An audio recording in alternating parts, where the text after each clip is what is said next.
جی ساتھیو، جیسا کہ آپ کے علم میں ہے کہ گزشتہ کچھ دنوں سے پھر یعنی جو اینگری پوٹینگر ہے، وہ انگری پوٹینگر ایک برطانوی جاسوس تھا،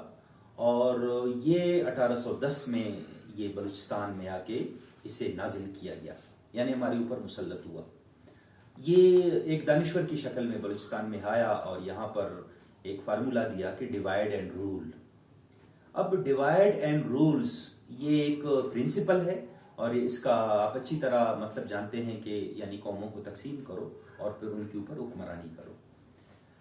یعنی 1810 میں جب یہ شخص آیا یہاں پہ، تو اس نے بلوچوں کے اندر دراڑ ڈالنے کی کوشش کی،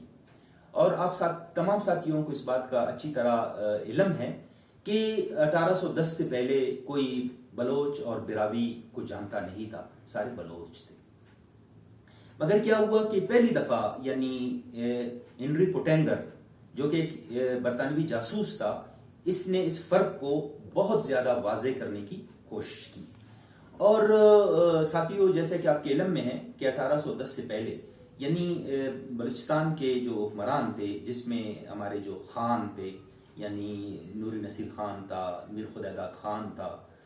میر احمد یار خان تھا، یہ تمام نے اپنے نام کے ساتھ بلوچ لکھا ہے۔ تو اس کے بعد جو سب سے بڑی ستم ظریفی وہ یہ ہوئی کہ 1839 میں جب سقوط کلات ہوا، تو پہلی مرتبہ یعنی بلوچ اور براوی کی آوازیں آنی شروع ہو گئیں۔ اب چونکہ کچھ ہمارے یعنی آپ کو اچھی طرح پتہ ہے کہ یعنی بلوچ کلچر میں یہ اسٹڈی یا مطالعہ کا رجحان ہی نہیں ہے،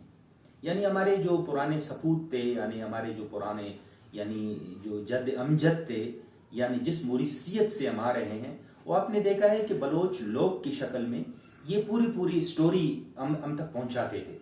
یعنی آپ دیکھتے ہو کہ بلوچ وطن کی جو جنگیں ہیں یا بلوچ وطن کے جو سپوت ہیں، یہ انہوں نے کیا کیا کہ یہ لوک گیت کی شکل میں انہوں نے اپنی بہادریاں یعنی اپنے قوم کی بہادریاں انہوں نے ایک تاریخی حیثیت میں یعنی سینہ بسینہ ہم تک انہوں نے پہنچا دیا۔ لیکن یہ پھر ستم ظریفی ہے ہماری کہ یہ کیا تھا کہ یہ لوگ یعنی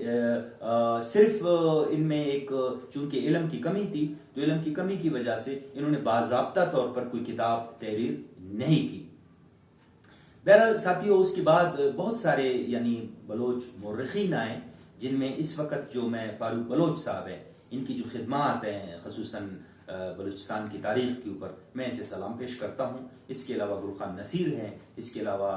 ڈاکٹر شاہ محمد مری صاحب ہیں، یہ ہمارے وہ یعنی یہ ہمارے آسمان کے چمکتے ہوئے ستارے ہیں۔ تو اس سے پہلے ہمیں ایس سچ کوئی ایسی تاریخی طور پر یعنی اس سرزمین کی خدمات کے لیے بہت کم لوگ ملتے ہیں۔ ہاں، یہ ضرور ہے کہ شاعری کی شکل میں یا بلوچ لوگ گیت کی شکل میں انہوں نے کسی حد تک بلوچستان کا جو کلچر ہے، بلوچستان کا جو ثقافت ہے، یعنی بلوچستان کی جو نفسیات ہے کہ کس طرح یہ قوم سوچتی تھی، کس طرح یہ قوم بولتی تھی، کس طرح اس قوم کا بود و باش تھا، وہ چیزیں ہمیں یعنی سننے کو ملتی ہیں۔ تو قصہ مختصر یہ ساتھیوں کہ اس وقت ایک نام نیاد یعنی ایک گروپ ہے جو کہ خود کو براوی کہتے ہیں۔ تو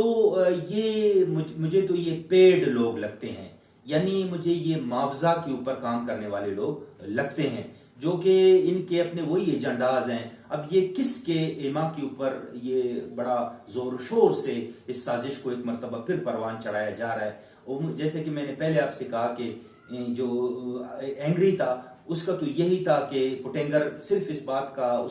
اس کے پیٹ میں درد تھا کہ کسی طرح ان کو ڈیوائیڈ کر کے ان کے اوپر رول کیا جائے۔ میرے خیال سے اس سازش کو دوبارہ سے یعنی یہ لوگ اٹھا رہے ہیں۔ اب ظاہر ہے اس سے بڑھ کر خطرناک سازش اس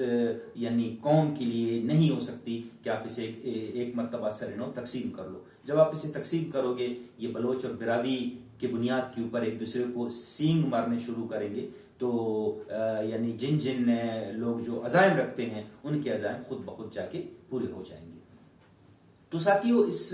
مقصد کے تحت آج میں کچھ تاریخی باتیں آپ کے سامنے رکھتا ہوں کہ بلوچ یعنی کوئی البرز سے آ کے جب یہاں کلات میں سکونت اختیار کیا تو کیسے وہ برسکو بنا اور برسکو سے وہ براوی بنا۔ اور اسی طرح میں آپ کو بتاتا ہوں کہ جو سردار جلال خان تھے وہ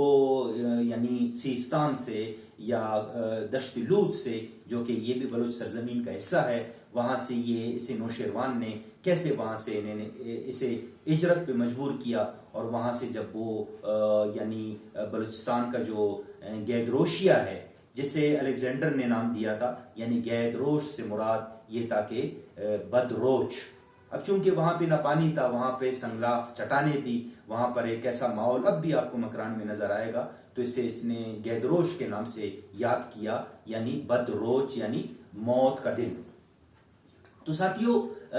یہ وہ ڈویژنز ہیں کہ جن کی بنیاد کے اوپر ایک کو بلوچ کہا جانے لگا اور دوسرا کو برادی کہا جانے لگا۔ تو بات اصل میں یہ ہوا کہ یعنی بلوچ نے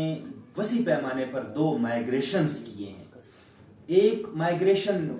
حجاج بن یوسف کے ہاتھوں بلوچوں نے کیا، ایک مائیگریشن نوشیروان کے ہاتھوں بلوچوں نے کیا۔ یعنی نوشیروان کے ہاتھوں جو بلوچوں نے پہلا مائیگریشن کیا، یعنی میں اس کو مائیگریشن نہیں سمجھتا ہوں، چونکہ آپ کے علم میں ہے کہ کوئی البرز تک یا بحر خضر تک، جسے ہم اوسیپین سی کہتے ہیں، یہ بلوچ سرزمین رہا ہے اور یہ ہے، یعنی جو اس وقت آپ کا بندر عباس ہے یہاں تک یہ بلوچستان کی سرزمین ہے۔ تو بہرحال اس وقت یہ پھر میں کہتا ہوں کہ ڈیوائڈ اینڈ رول، اس سرزمین کو انہوں نے 3 حصوں میں تقسیم کیا ہوا ہے۔ ایک حصہ ایران کے پاس ہے، ایک حصہ اس وقت جہاں ہم رہ رہے ہیں، اور ایک حصہ افغانستان کے پاس ہے۔